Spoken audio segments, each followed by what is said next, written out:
I'll say good day to you this day of your time. How are you all? All right. First and foremost, we would like to take this opportunity to thank each and every one of you for co-creating the opportunity for this transmission this day of your time and in this way.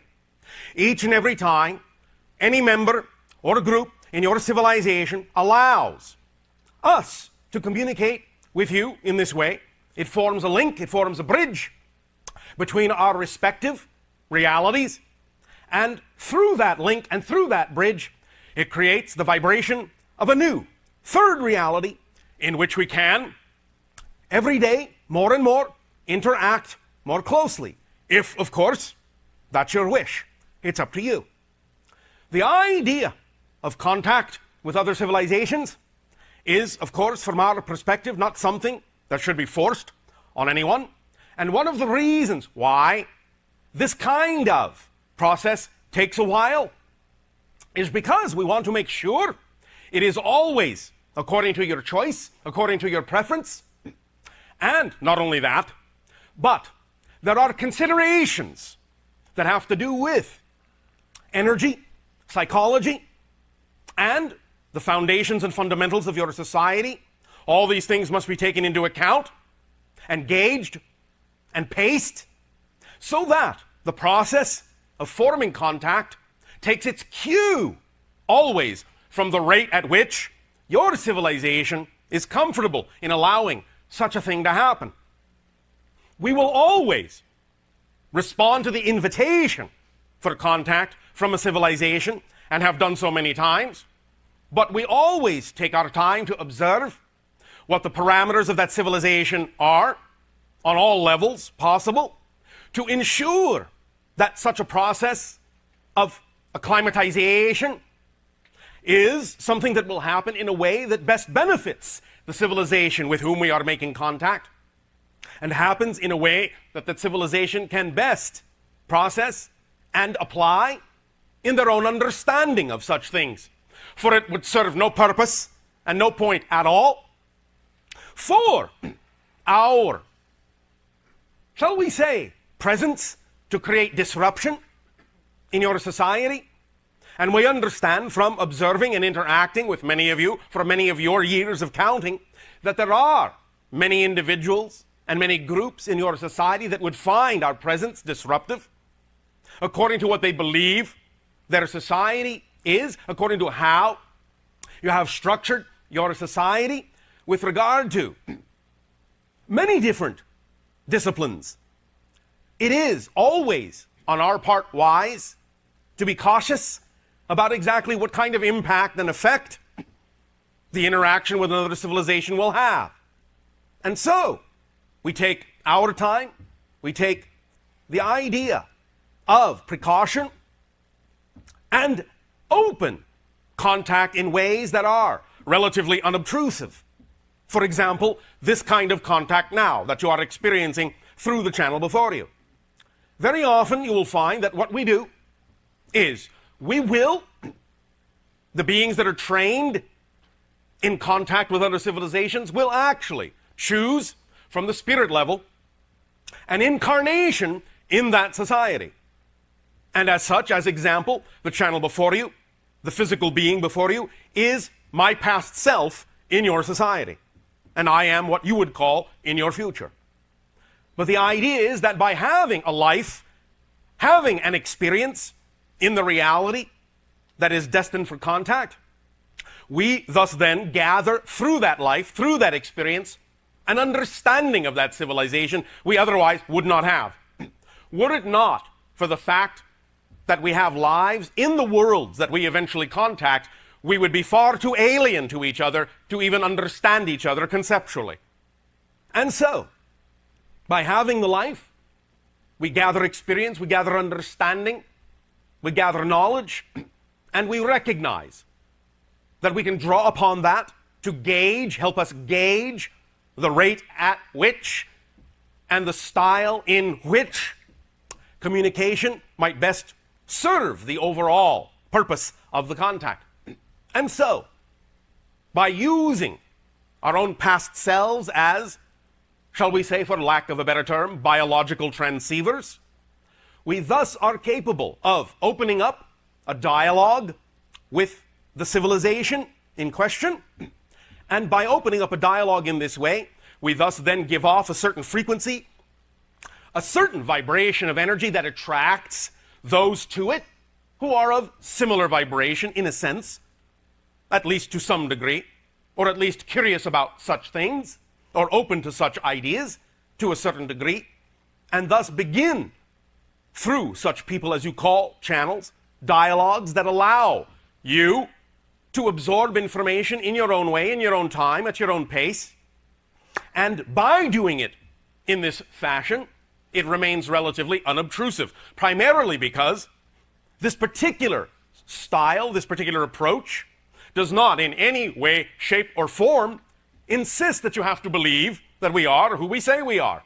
And thus, it allows the contact to have a very, very light touch upon your society, because anyone can simply walk away from the conversation with any idea in mind that they wish to have about what just occurred. And we do not, in that sense, thus force our presence upon you, and thus interfere with your ability to decide whether or not the information works for you, whether or not the source that you believe it came from is actually the source. It allows the information itself to be paramount. And that is the most important thing. We are not important in this contact. You are important in this contact because it's your civilization, it's your world, and we will always take our cue from you as to what you believe is best for your society. We will never interfere, we will never push. That would serve no point, because if we did push, if we did intervene, if we did interfere, then we would only be interacting with the version of your society that our influence had created, and we would not then be able to really appreciate the unique point of view you bring to reality, to creation. This is one of the reasons that we do these things, that we interact with other civilizations such as your own, is because each and every being and each and every civilization is unique and allows us a unique perspective, a unique understanding of yet another way that creation has of expressing itself. And we learn just as much as you may learn from us. Because there are many things that you do on your planet we don't do. Yes, I know.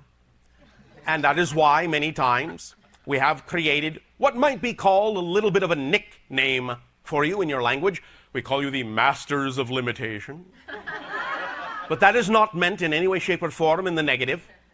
You see, from our point of view, in our experience, there are not many other civilizations we have encountered at this point that have experienced the idea of limitation to the degree that your world has. A few have, but not many. It's rare.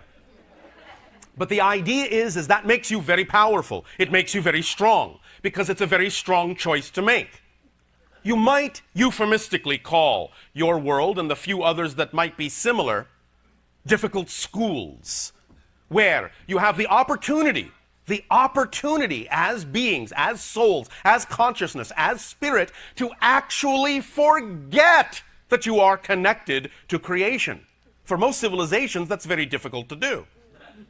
But you have achieved it. You have mastered it. And that is a thing to be cherished. For only in such an experience of forgetfulness can you remember yourselves, can you rediscover yourselves from a very unique perspective.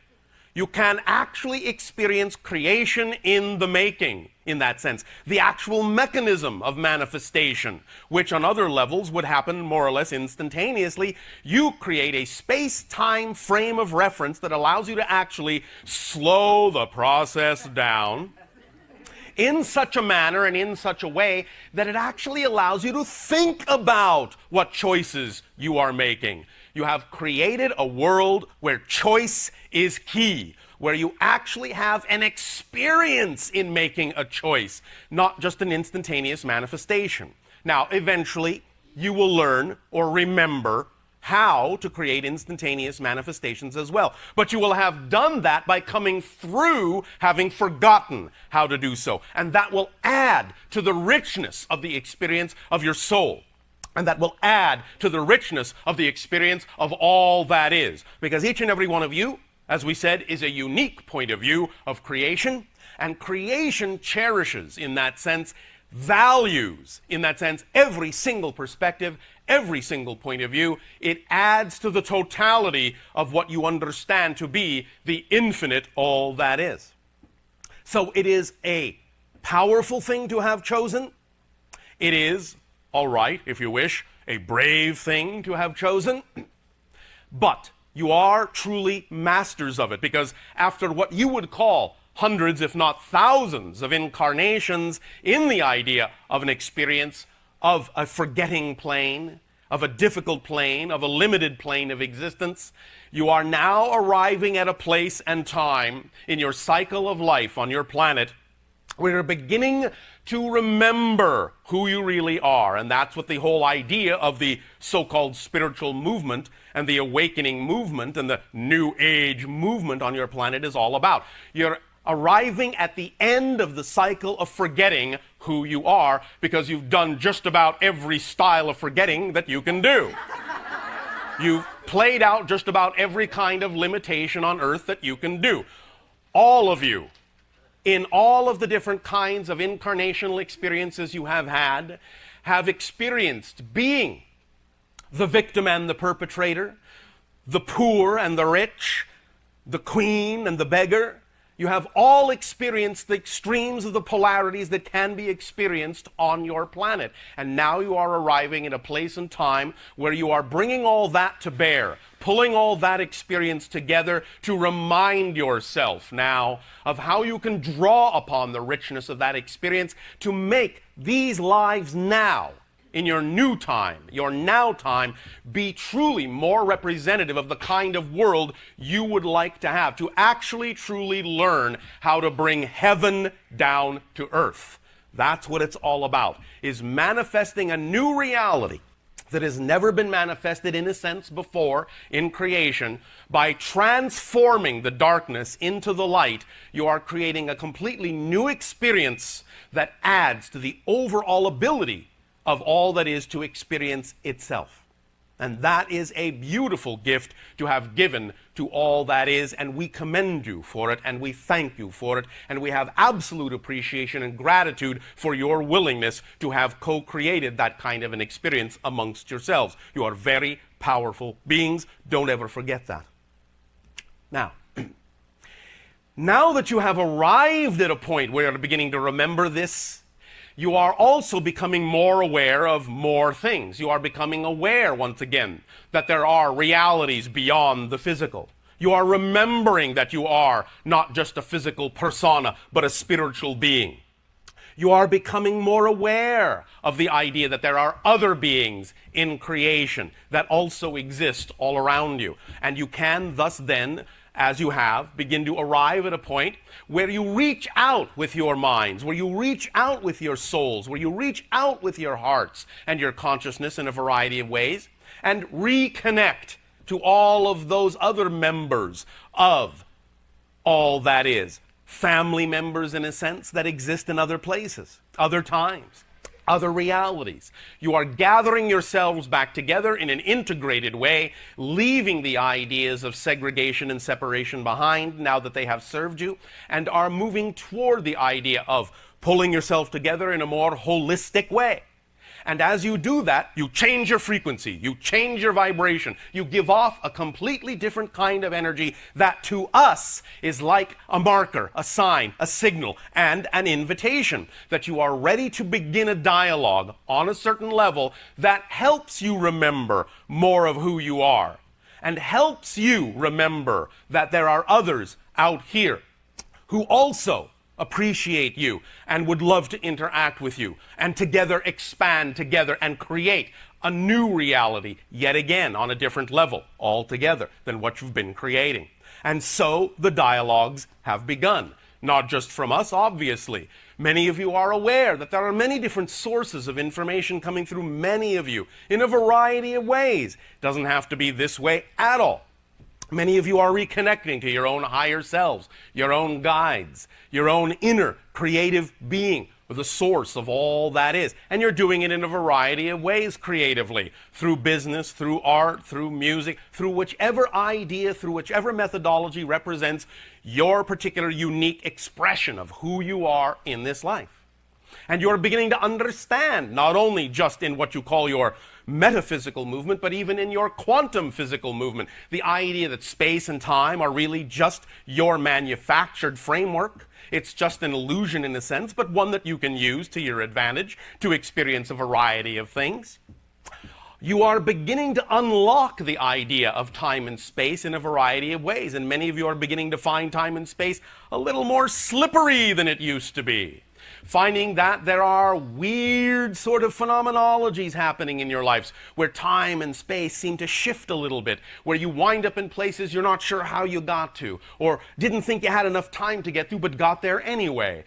Stretching space and time a little bit, playing with that idea and recognizing that that concept is all simply happening inside your consciousness, even as many of your scientists now are beginning to understand. It is a basic tenet of your quantum physics that there really is no reality outside you separate from what it is you decide to observe. This is a primary core idea in your metaphysical belief systems as well. The two are merging. You are dropping barriers, dropping the idea of separation, and beginning to see the commonality in many different things that heretofore were different disciplines. They're now all merging into one understanding, one, if you wish, unified field of consciousness, so that you can begin to express yourself in a number of ways, and also so that you can begin to gather together from a number of different disciplines the ideas that can all arrive at the same place in concordance and harmony and agreement, so you can move forward as a civilization, creating your world to be truly what you wish it to be. On the idea that you are beginning to realize that time and space are illusions, you are beginning to reassess and redefine the concepts, even spiritual concepts that you have believed in for a while, redefining them, as you say in your language, tweaking them to be a little bit more precisely representative of your new point of view of creation. For example, even in ancient spiritual teachings, you talk about, and we have just mentioned briefly a moment ago, the idea of reincarnation. Now, yes, you do have other lives, but the idea or the definition of reincarnation is still from a perspective of a linear space-time frame of reference, and that one thing happens after another. But many of you are beginning to recognize that that is not so. All things exist simultaneously. They all exist right now. All the lives you have ever had, are having, or will have, all coexist right now. But they are separated in frequency. We often use what is called the television analogy to illustrate this point. We understand you have a device on your planet called a television. You can sit down in front of it and you can watch a program. At any given moment, you can watch a particular program out of a choice of many. The point is, if you think about it, you will know that at that moment you are watching one program. All the other programs you could be watching are no less real, are no less there for your choosing. They all coexist at the same time, but you only get the one your television happens to be tuned to at that moment. The idea is similar in the structure and nature of existence itself. All your experiences exist simultaneously. You, the you are here and now on Earth, is a particular idea, a particular perspective. It has a particular frequency, and it will only experience the reality, the reflection that it is tuned to at any given moment.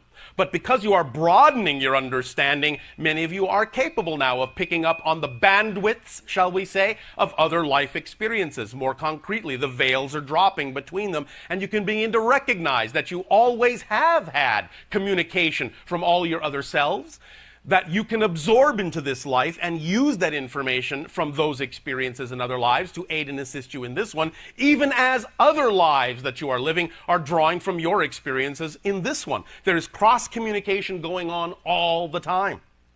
And the idea now that has come up where many of you are curious about your other lives is in and of itself a sign that you're beginning to be aware of this cross-communication. You're beginning to be aware of the fact that all these lives coexist simultaneously, and that to access information from a life, you don't actually have to reach into the dim, dark past or stretch into the far distant future. No, it's all right here, right now, and really can be accessed just as easily as flipping the channel on your television. Because they all coexist. It's all just information. And the only way you experience the idea of separation is just because you have assigned different ideas to it, different definitions, different frequencies to these different experiences, to make them different experiences. That's the very definition of differentiation, is simply the idea of a different point of view of the same one thing that's here and now. Because it all exists here, it all exists now, but you, made in the image of creation, can look at anything, look at the here and now from any point of view that you wish within your consciousness. And all those different points of view actually manifest completely different experiences in different dimensions as you define them. So when you talk about the idea of living in a space-time reality with physical material properties, the only way you can really understand, or shall we say translate, the concept of multiple simultaneous incarnational experiences is to think of it linearly. That was then, this is now, that will be. But it all exists right here and right now and is completely and absolutely and totally accessible to you. We bring this up primarily because the civilizations such as our own, that you are developing an ability to contact, many of them operate with this knowledge in place every day, every moment, all the time. Our reality experience is very different from your reality experience. The very idea that we can even communicate with you in this way is part and parcel of our willingness to understand that the so-called space-time barriers don't really exist. Because everything is a parallel reality in a sense, another dimension in a sense, and if we had the same kind of definitions that you did, we would not even be able to know that you exist or find you in any way, shape, or form, and certainly not perform this kind of communication.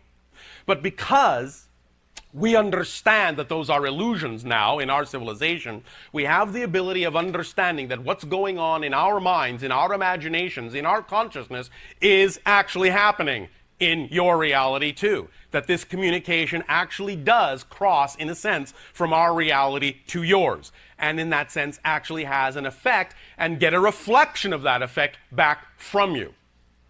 Since all things are one, we do understand the idea that, yes, we know we could just be talking to ourselves, and there's no one on the other end of this telephone conversation.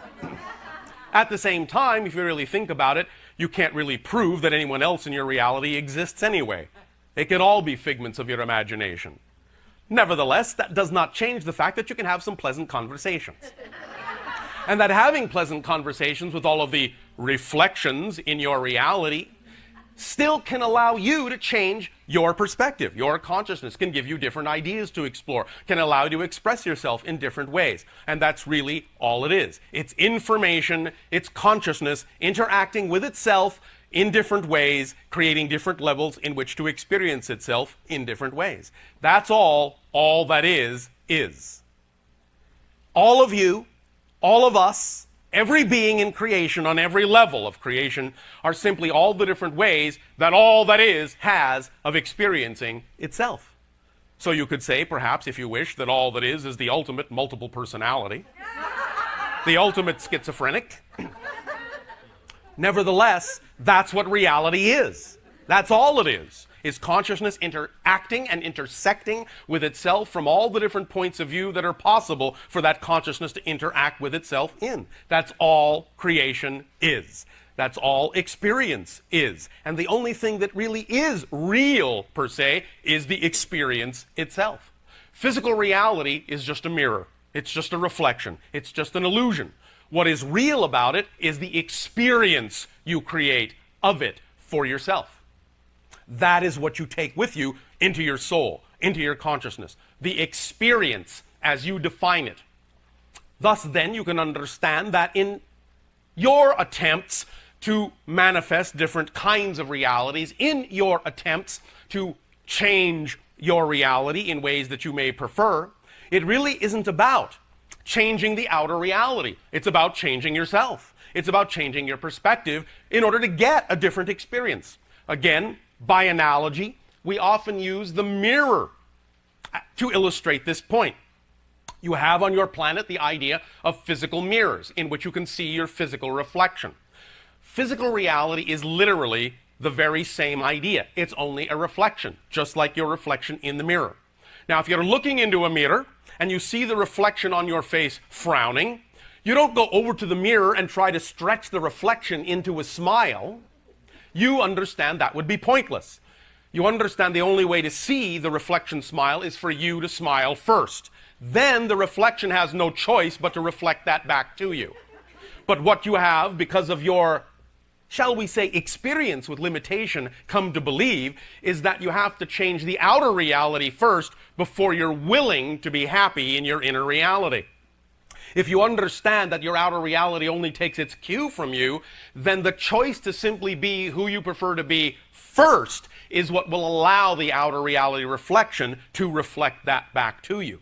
But again, don't base it on the idea of what you see happening in the outer reality.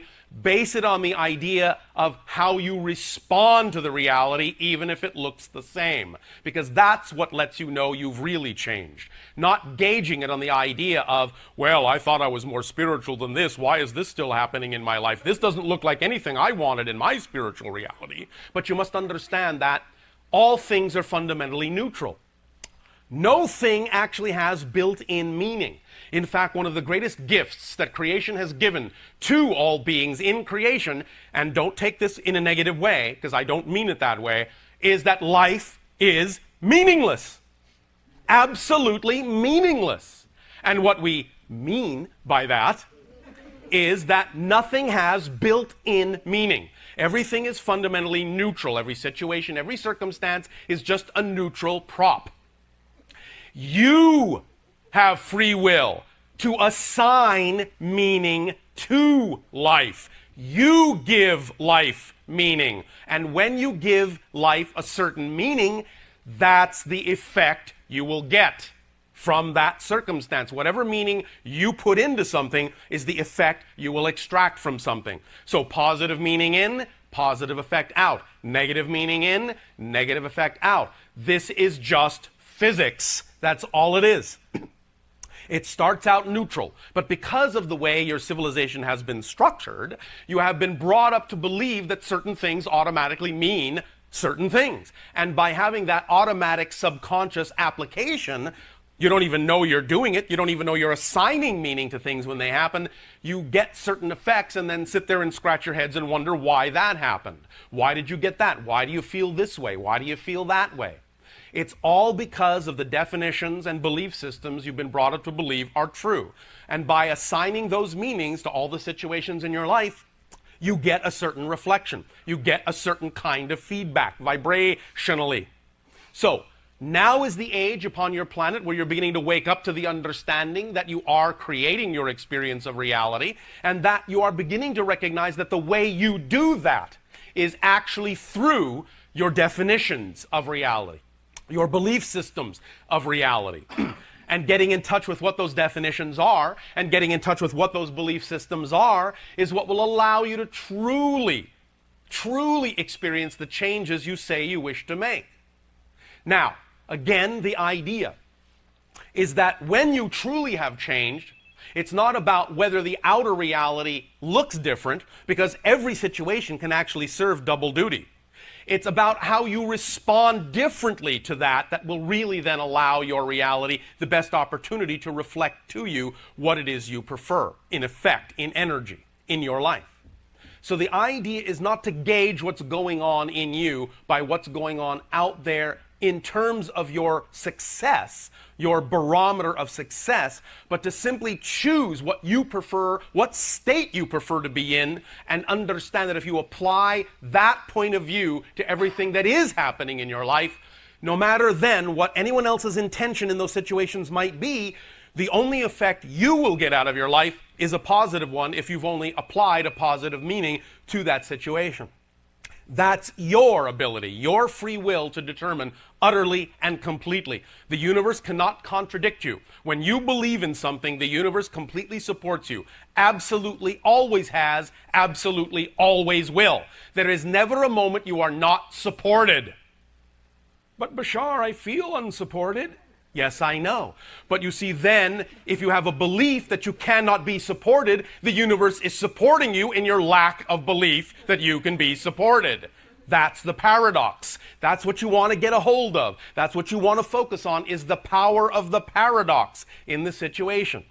First, you have to understand you are always supported. Believe me, if you just look at it logically, if you were not completely, utterly, and always continuously and constantly supported, you wouldn't exist. So, if you exist, you're being supported.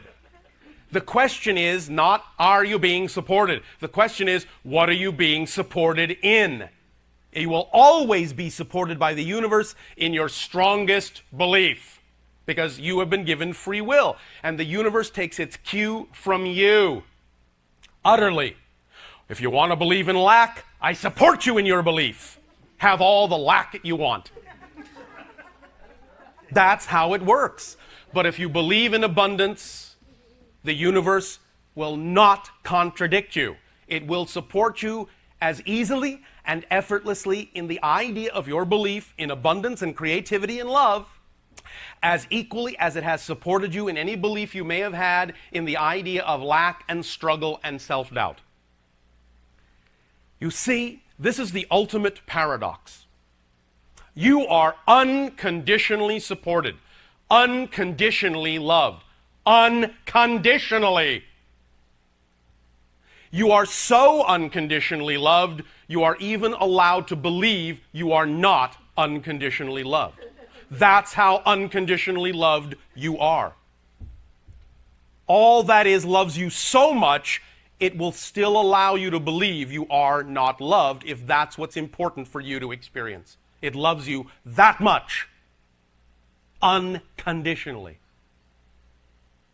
Look it up in your own dictionaries. It means without condition of any kind whatsoever.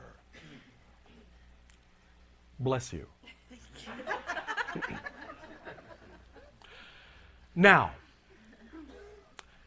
the reason we are discussing again these ideas, these concepts, is because as you change your frequency, as you expand your understanding of what reality experience can be, as we said, you open up to the possibility that there are other aspects of creation, other beings, other civilizations, other consciousnesses. And as you open up any idea, any desire at all to communicate with them, each will respond according to kind and according to what best serves the entire interaction. Now, yes. Of course, there are beings, many on your own planet, that certainly don't have the idea of high regard for others, that certainly are what you might call negatively oriented. However, you don't really need to worry about that so much in the idea of contacting other beings from other civilizations, because those that have the capability in that sense of communicating you generally in this way will already have created a vibration within themselves that will be that which will only respond to that which will serve the best of all concerned. And only by being afraid of inviting in beings that will conquer you will you actually put yourself in a reality where you might have that experience. Although, again, it is unlikely. Because the idea of domination, the idea of conquering others, is a kind of vibration that is not very conducive to creating a link and a bridge to other civilizations, because we each actually exist in a completely different reality, in a completely different parallel universe. And those that are of a vibration to dominate may co-create with another civilization the idea of dominating them, and a civilization may create an idea of being dominated. But they exist in realities that don't consider the kinds of things you are considering now in your reality. That you are aware of and desirous of spiritual enlightenment. That you are aware of and desirous of consciousness awakening, in and of itself creates a frequency that makes it highly unlikely you will be vibrating at the same level as anyone who would want to create the idea of negativity and domination. So if you will put those ideas aside as belonging to another reality that has nothing to do with you, and recognize that you are always in control of what you experience in your reality, and that we are here by invitation only, and if you tell us to go, we are gone. Gone. Because we respect you. Then, the idea is you can relax into the understanding that anything you will attract that will help you in the direction of the expansion of your awareness will always bring with it only things that are part and parcel to the definition of that idea, and cannot bring with them things that are not of the same frequency. You cannot experience something you are not the frequency of, and vice versa. So the more you rise above the idea of fear, the less you create the opportunity for interacting with something that would feed off of that fear. That's, again, just simple physics. That's really all it is. Making a determination as to who you are, who you prefer to be, what state you prefer to exist in, and then simply recognizing the things that are germane to that state. They just go hand in hand.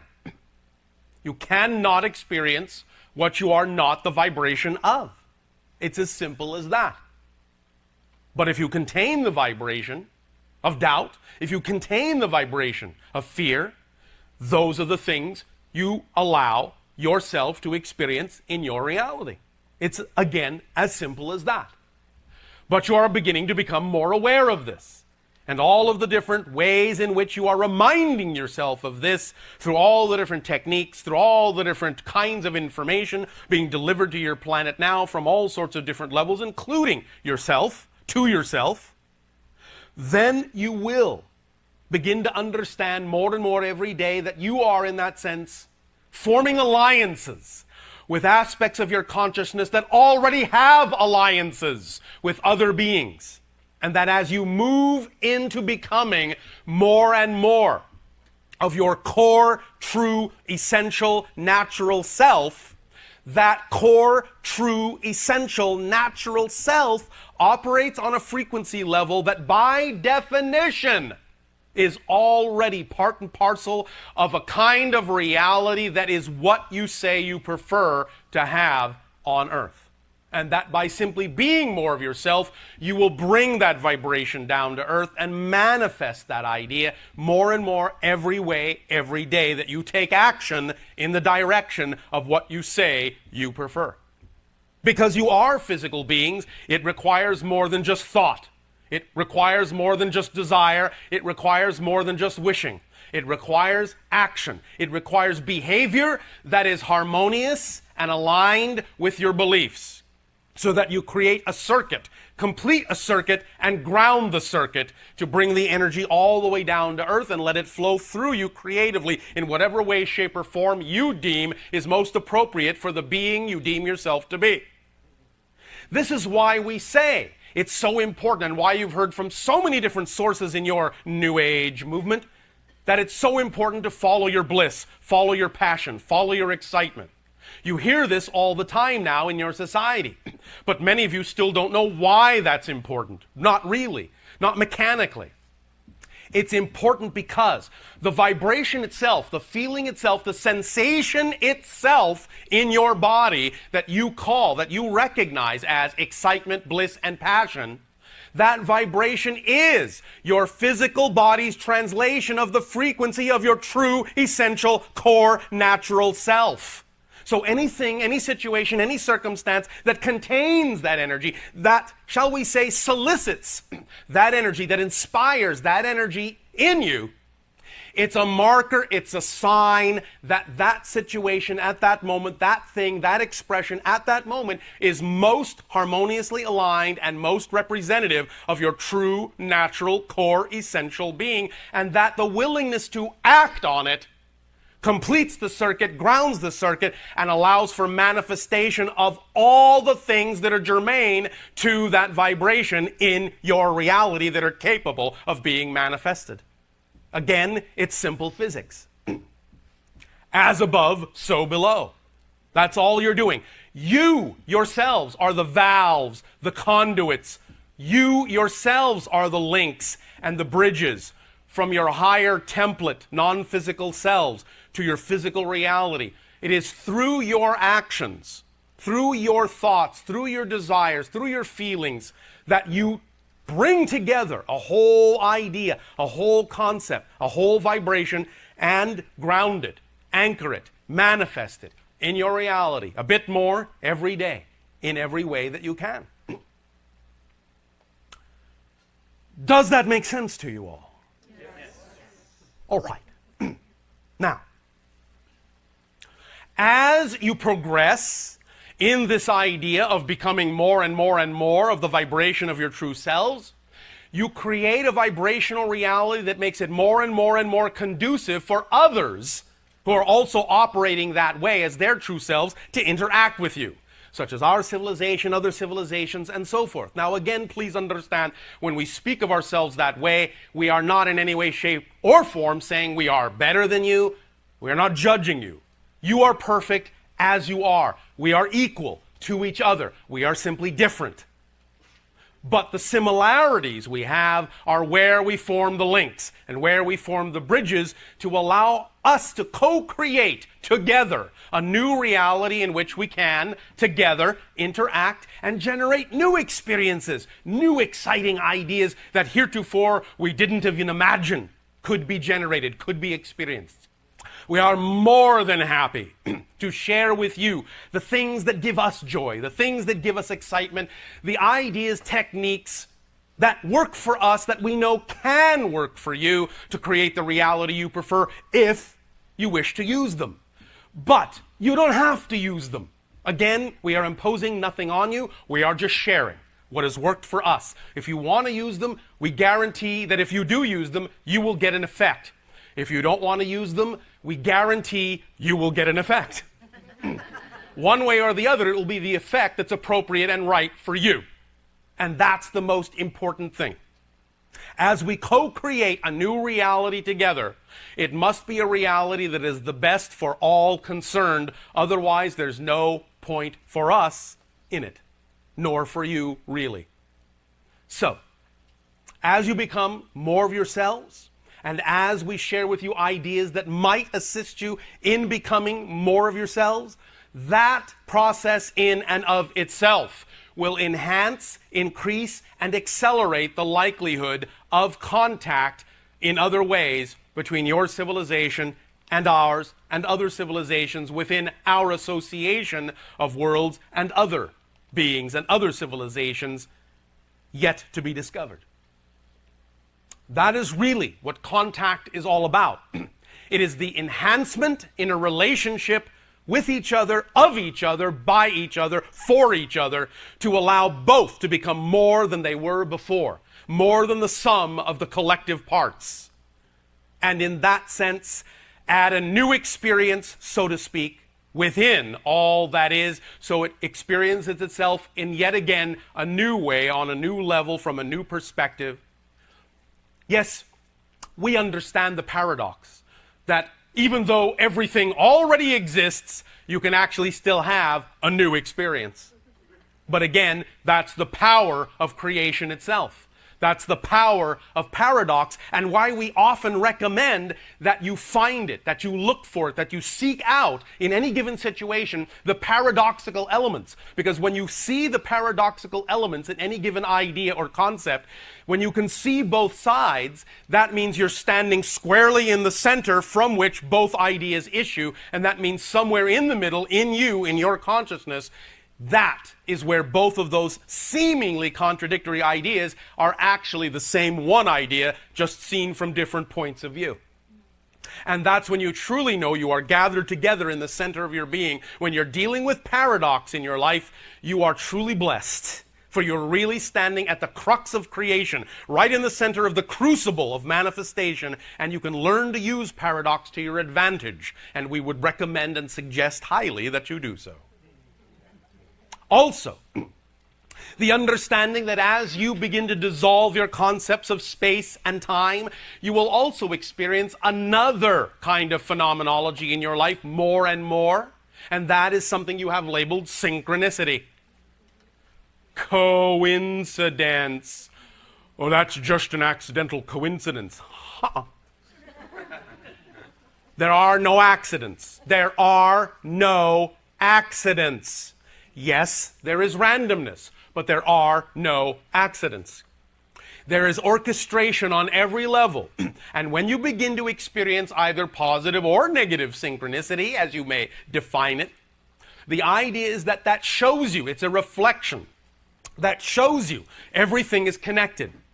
And depending upon the kind of vibration you are putting into it, will determine the kind of synchronicity that you get.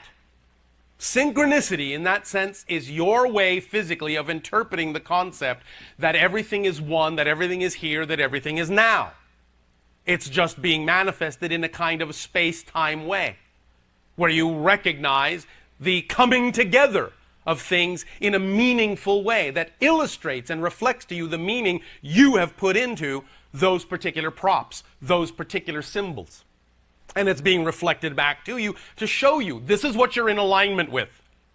This is how good a manifester you are. This is how quickly you can manifest your awareness and experience of your connection to all that is and all the things in your life. Synchronicity is another symptom, if you wish, of expanding awareness. Another symptom, if you wish, of expanding awareness is to actually become more aware of the dark and the negative as well as the positive. Because again, remember, expansion and ascension is the product of integration, not segregation. You don't leave things behind when you advance, when you grow, when you expand, when you ascend. You take everything with you in a new way.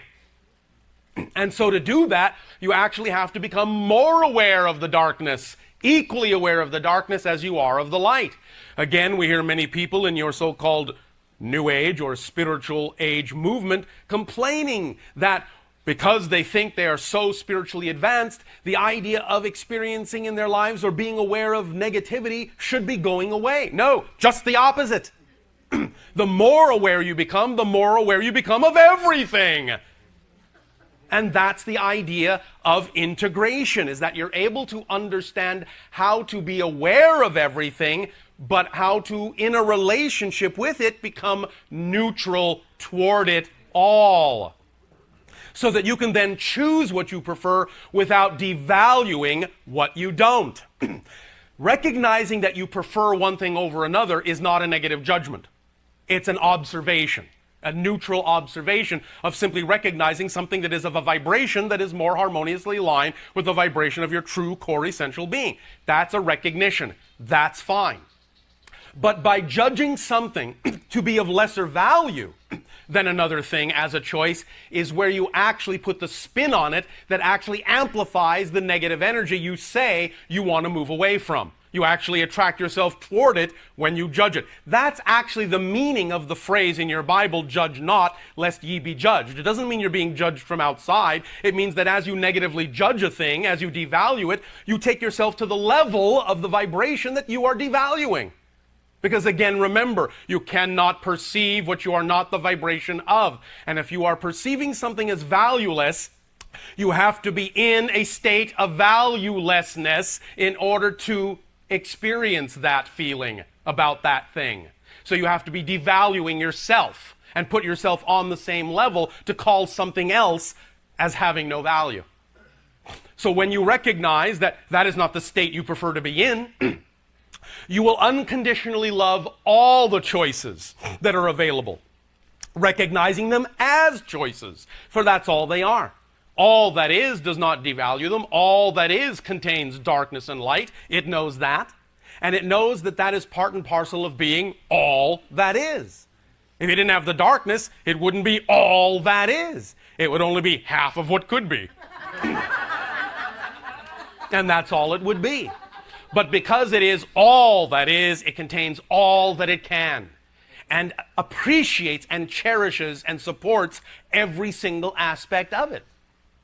So the idea is to simply recognize that they're all valid choices, and to simply then choose what you prefer without devaluing a choice that you no longer prefer. That's all you have to do, to expand yourself and expand your awareness and create the sensation of ascension and expansion in your lives.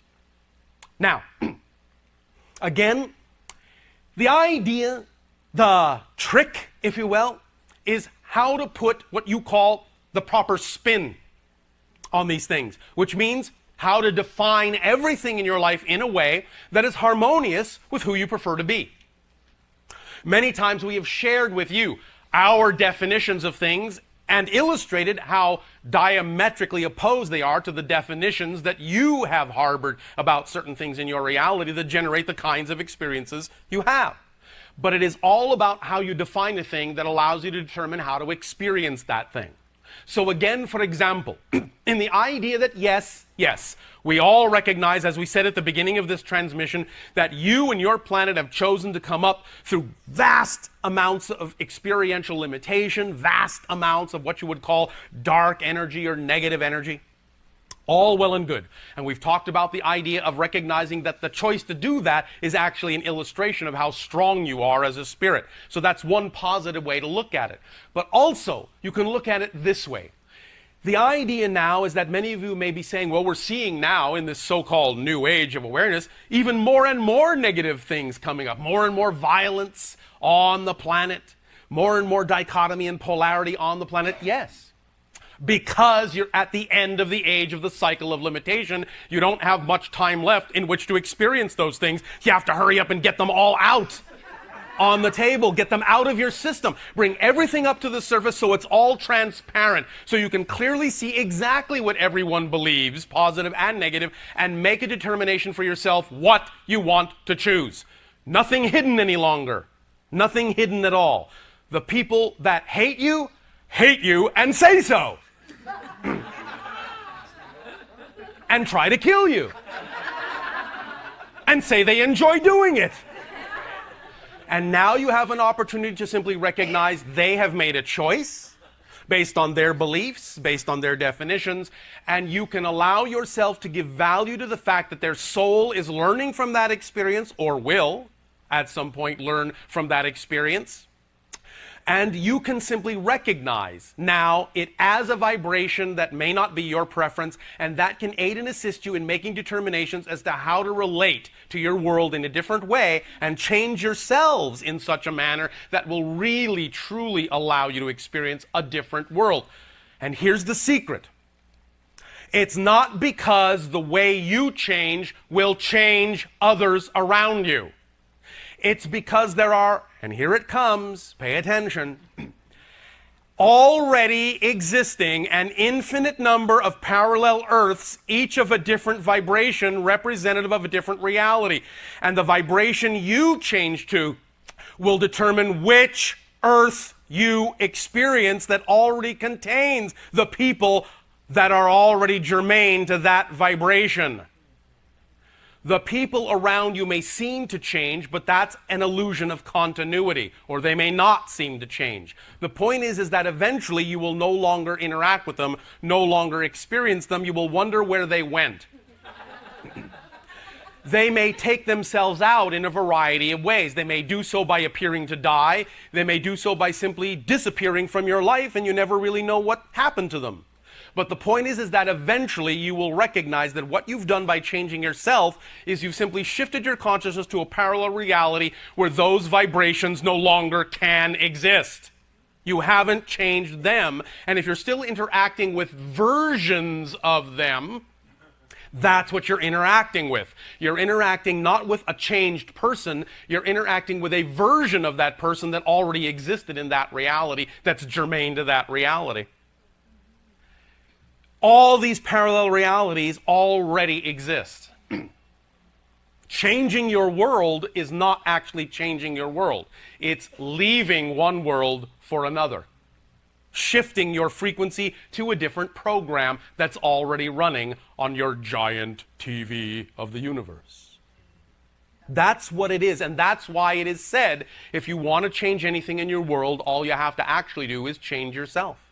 You will take yourself to a world where that change can be reflected to you because that change already exists naturally in that world.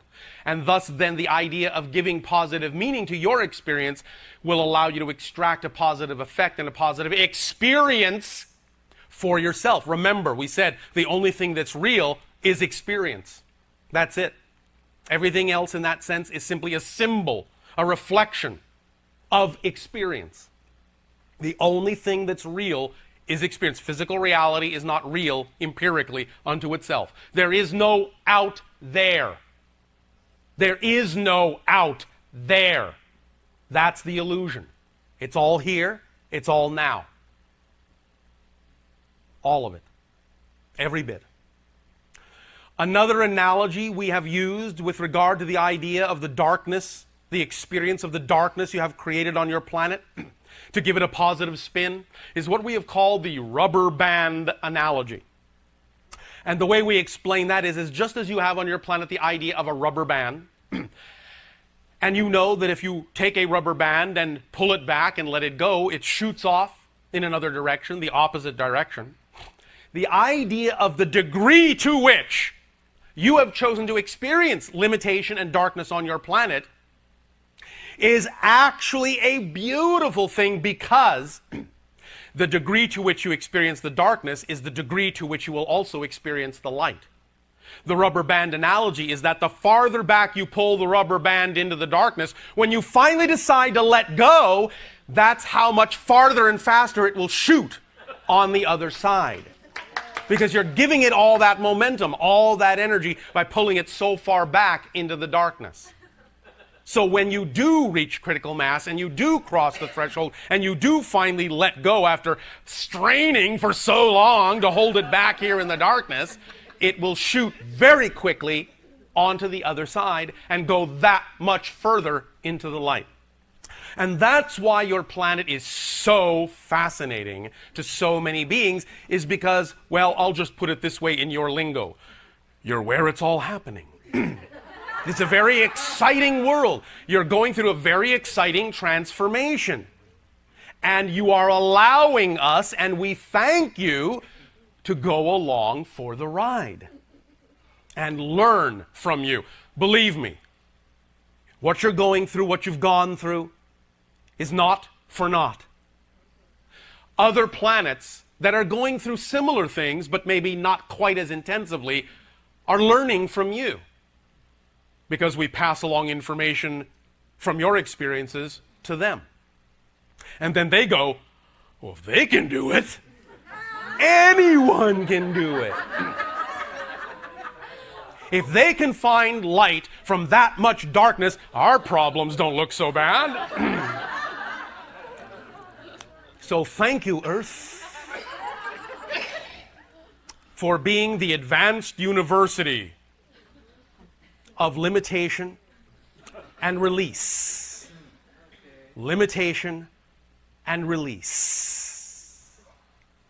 Now, of course, as the idea of the changes within you goes on and on, there will be, according to this process of interaction, more and more opportunities to interact in different ways. Some of this has already begun. Some of you already know that there are interactions that take place in your dream life, in your dream reality, between different beings and yourselves. And thus then, when you wake up, you can incorporate that information into your daily waking lives. But there will also, relatively rapidly in terms of your history, come a time in the near future when you will begin to interact more and more openly with many of us, when we will begin to interact more and more openly with many of you. We have, of course, heard from you the question over and over and over and over and over and over again, why don't you just land and get it over with?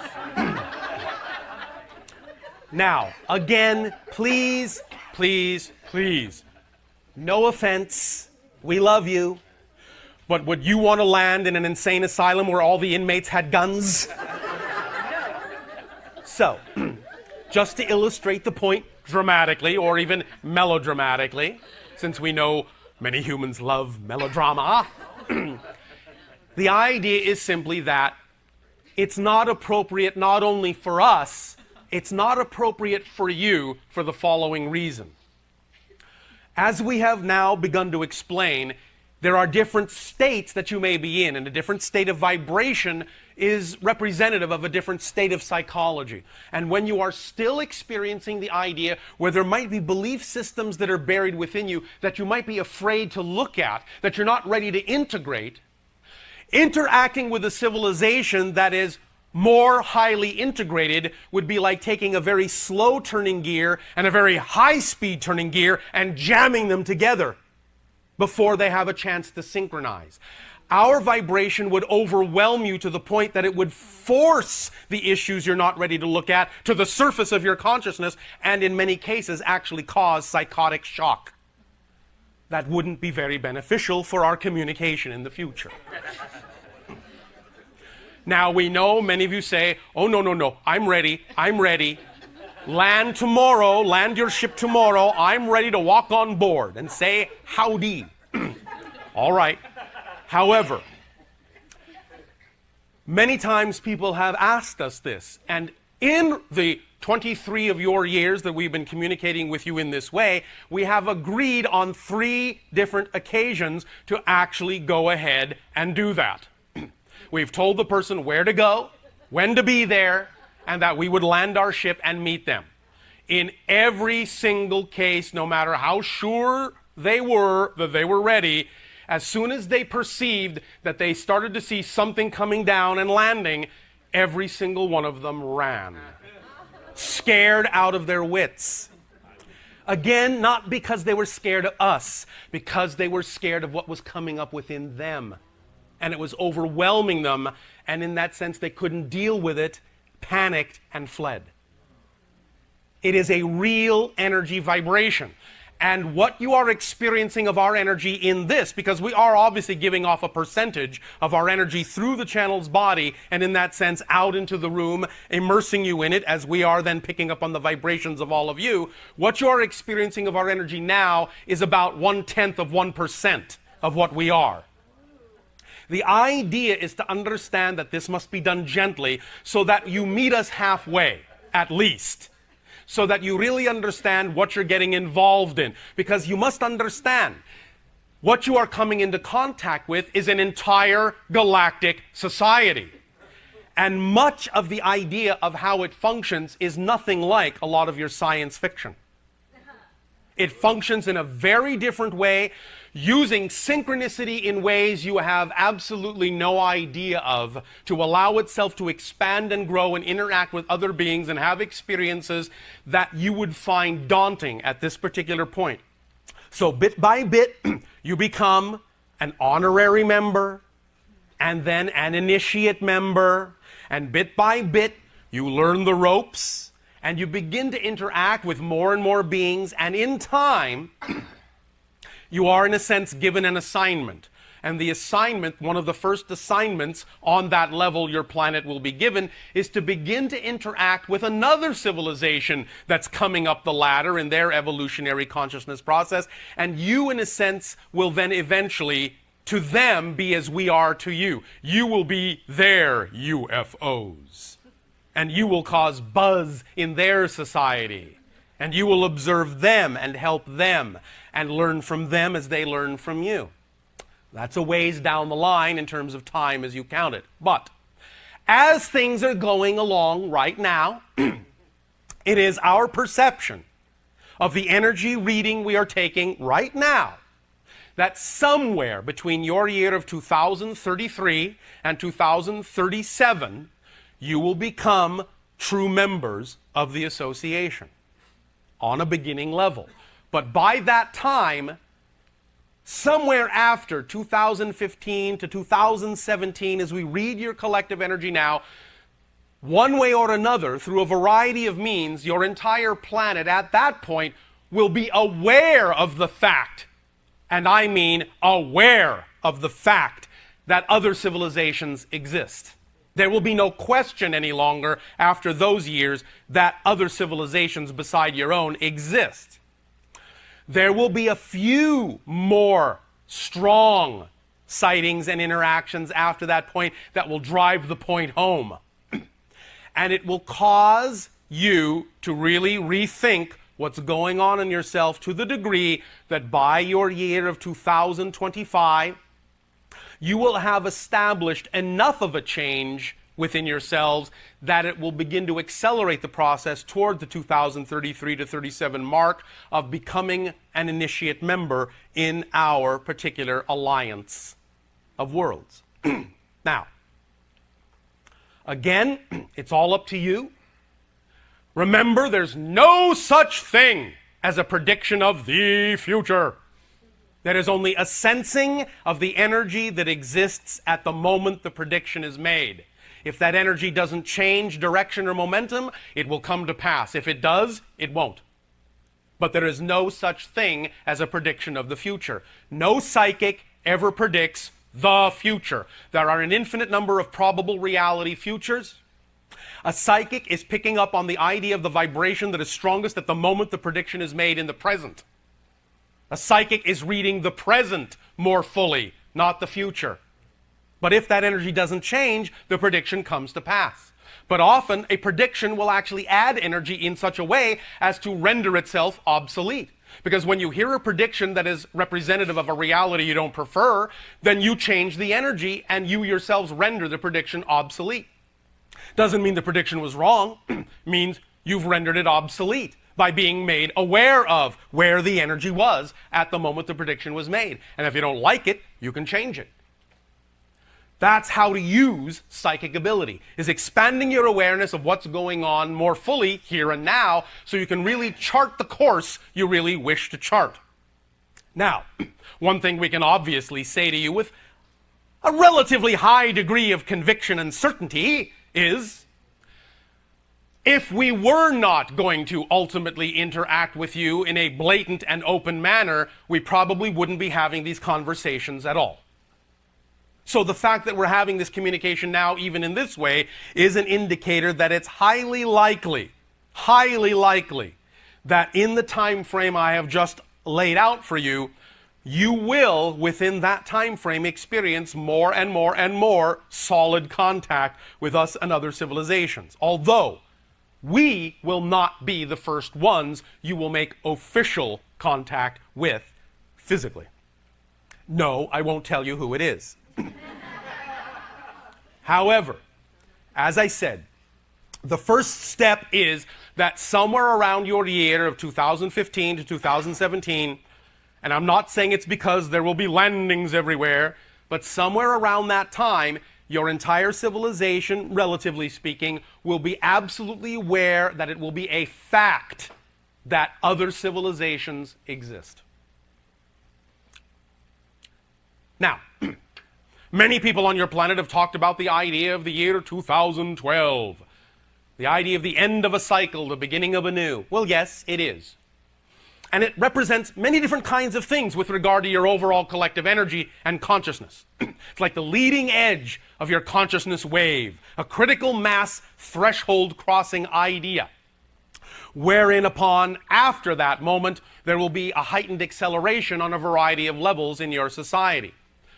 One of the ways relevant to this conversation today that 2012 is a demarcation with regard to the idea of contact is, we've spoken about the idea of not intervening, not interfering with your civilization.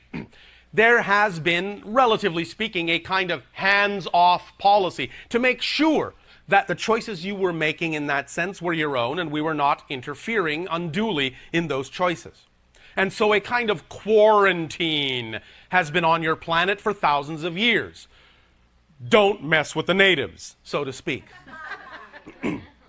Many of your science fiction writers have picked up on this psychically, and many of them have labeled it a kind of prime directive. Do not intervene with civilizations that are in the process of developing to a certain point until they get to that point. 2012 represents a demarcation where the quarantine ends. Now, that doesn't mean, again, on the very next day there will be ships landing all over your planet saying, howdy. But what it means is, from that point forward, there could be.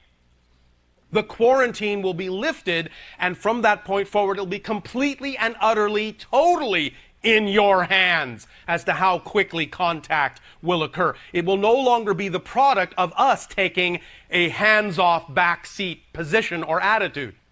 From that point forward, we will be able to interact with you blatantly, but from that point forward, it will be completely up to you as to when we do so, based on the changes you make in yourselves and your society.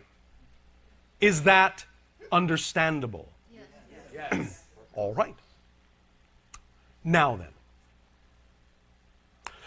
what is the time frame that exists for the first part of this transmission remaining? Do you have about what you would call 30 of your minutes? Yes. All right.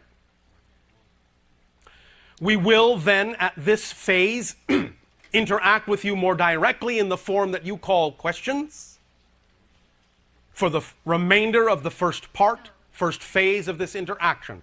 So those of you that wish to interact in that way through discussion or question, by all means, please at this point, feel free to do so.